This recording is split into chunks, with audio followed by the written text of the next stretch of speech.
common misconception about classical music is that there's nothing to watch when you're listening to the songs. However, a lot of songs go along with dancers or something in front of them. Even a piece that we played last year went along with a video next to the stage. Another thing is you can always watch the emotions of the musicians and the conductor and how they express the music.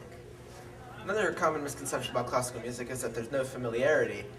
But one of the things that is easy to know is that a lot of pieces that people hear is classical music. For example, Pachelbel's Canon. Everyone has practically heard that melody.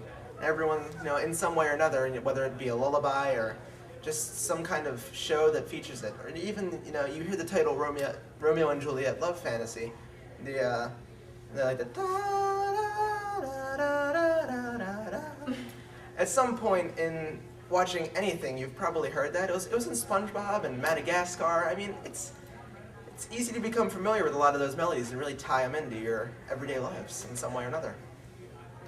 Another common misconception about classical music is that it all sounds the same, but if you compare like a Shostakovich symphony to a Mozart symphony, they don't sound the same at all, but that's also a span of like 150 years, and comparatively to like rock and roll or hip-hop music, there's only like 50 years of it, and there's 350 years of classical music to explore, and you're just not hearing all of it. A final misconception about classical music is that it's boring. And if all you know is Einklein Nachtmusik or Pachelbel's Canon again, yeah, it potentially could be boring. But there's so much more out there that people don't know. I talked to some people in downtown Annapolis, and people would say, oh yeah, I like classical music. It's easy to fall asleep to.